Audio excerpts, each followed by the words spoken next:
Hello, this is Janice Haywood, occupational therapist with Guiding Light. Today we are going to make a paper pumpkin, and we're going to be working on visual motor skills, cutting.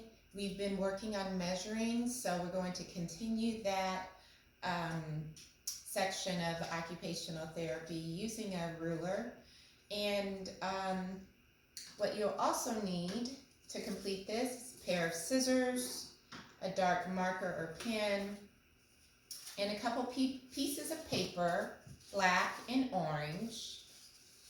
And then I just have scraps of green paper. You could have white, but the main colors you use are black and orange.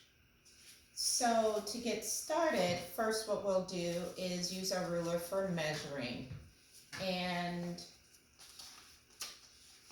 what we'll want to do is focus on 1 inch and 6 inch today. And so you're going to measure the paper, have it in a landscape position, and measure up 6 inches. How we do that is we'll help the student measure, count up to 6 and put a dot. And then have them go all the way to the end, holding the ruler with the opposite hand for support. At this point, the student should be able to manage bilaterally the use of the ruler as well as holding the writing tool to cross over on the paper. Once they do that, they could take 1 inch measurements from the ruler as well and make marks across, and then making the lines again in a vertical fashion. So cutting this out, typically what we want to do is cut out the longest piece first, and then cut out the individual pieces so that you end up with these 1 inch pieces. So once you do that, we'll start cutting out the other piece, which is the face and then the leaf. So that way all of our pieces are cut out. Now how we make the mouth for the pumpkin is with your black sheet of paper. We are going to cut out a circle using, typically I like to use a old Play-Doh. You can use a paper cup, anything that's small, a cup, to have them work on tracing. And so just in case you have difficulty seeing it, it's just a round semicircle. But what I did is, again, I used a ruler for them to make a straight edge to cut the circle in half. So once they cut the circle in half, they'll end up with this half circle. And that's the bottom half of the mouth. The next thing that we'll end up doing is working on snipping. Again, utilizing the ruler, we're going to cut out a 1/2 inch and about 3 inches long. But if you're able to make small dashes, it's hard because we're now probably at about 1/4 inch.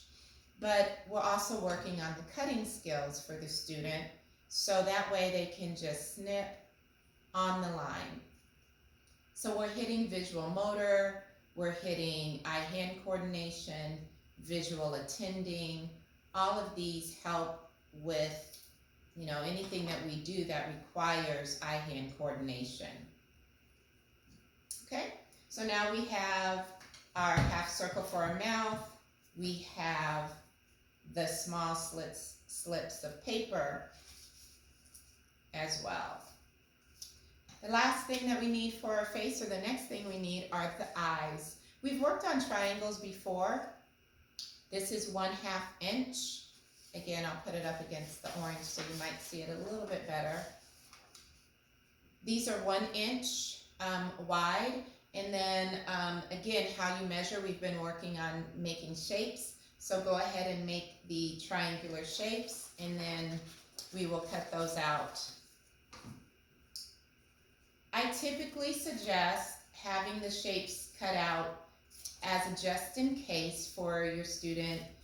I really, cutting is a very important skill for students.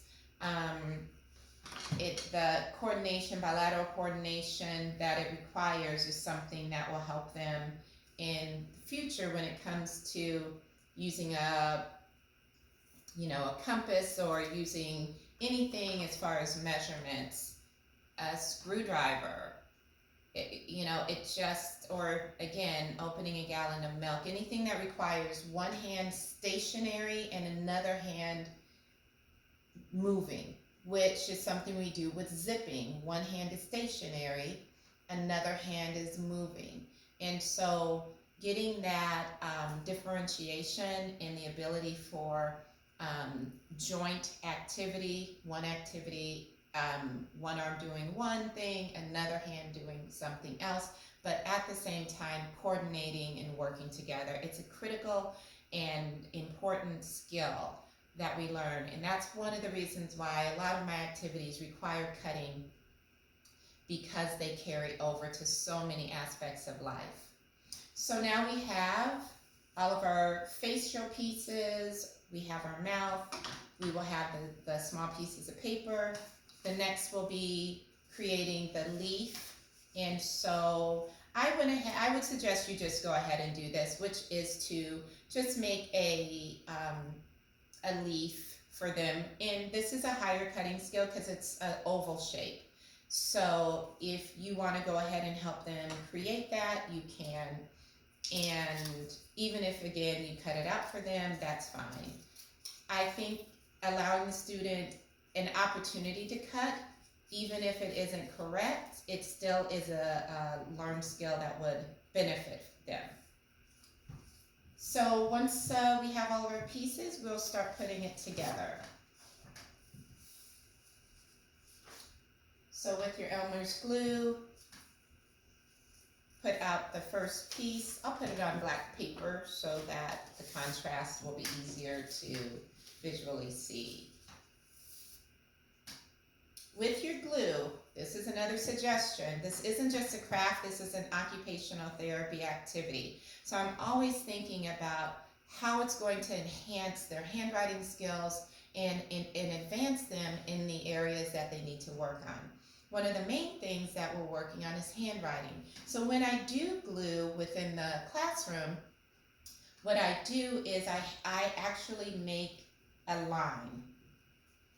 And I ask them to glue in the same manner, whether it's a glue stick, because when they're writing, they're going up and down, they're starting at a designated point and stopping at a designated point.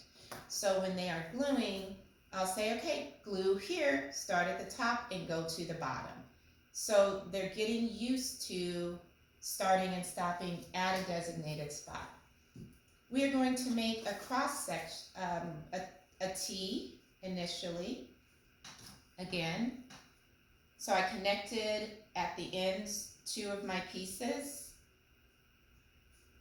And then I'm going to give the student a visual spot to glue. So now we're going to glue horizontal. If you think about the letter T or the capital letter I, so those horizontal movements are important where they're crossing midline. So glue from here to here.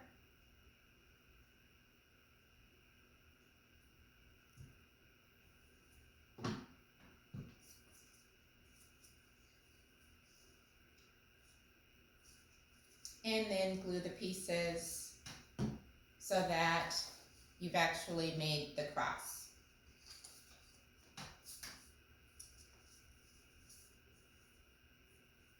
The next we'll take the diagonal pieces, again making marks on the paper where you want them to go. We're going to cross over.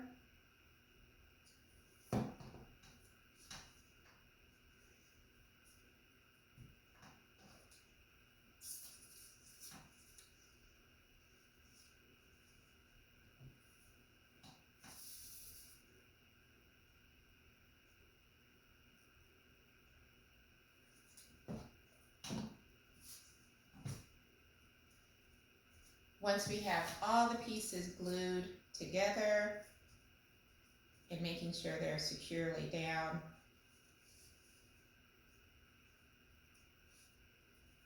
while this is drying, we can start working on the mouth. So with the mouth, we have the base of the mouth, and then we will take 5 small pieces of the snips that we did. Again, working on handwriting, think about dotting an I or a lowercase j. I'm going to put dots where I want the glue to go. 5 spots.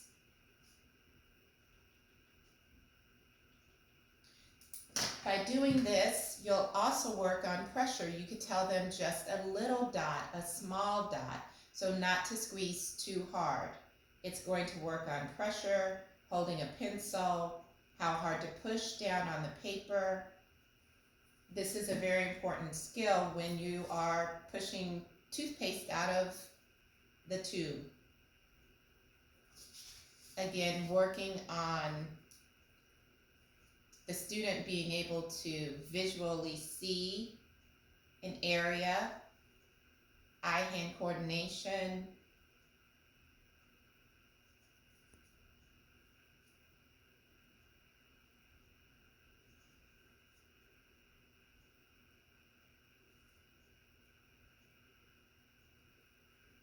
and there's our mouth.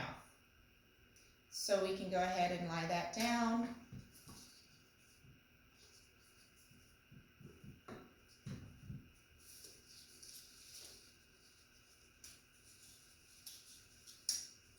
Putting the pieces together, you again can make the marks top to bottom.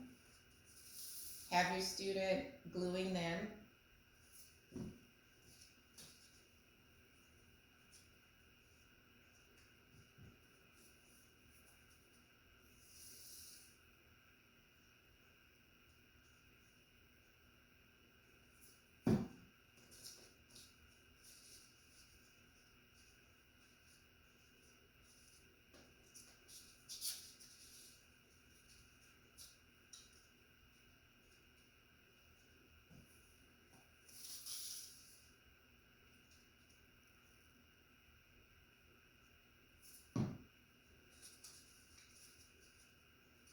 This activity should take about 25, maybe 30 minutes. Take breaks. At this point, because it does take a little while to get all the glue to dry, you may want to count, hold it for 5. 1, 2, 3, 4, 5. Press and hold. 1, 2, 3, 4, 5.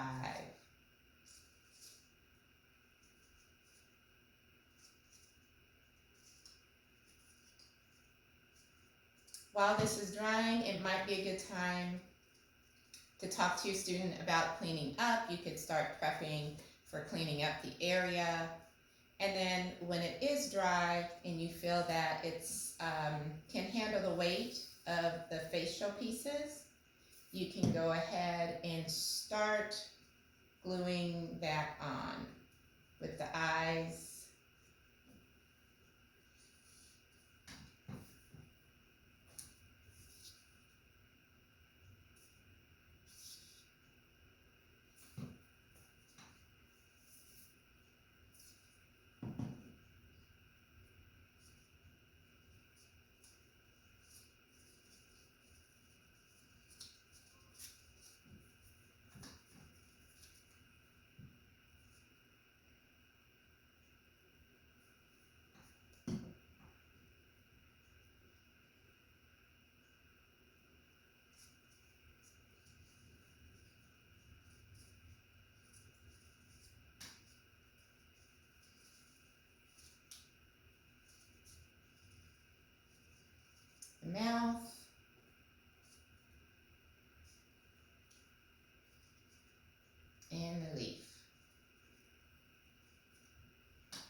should dry.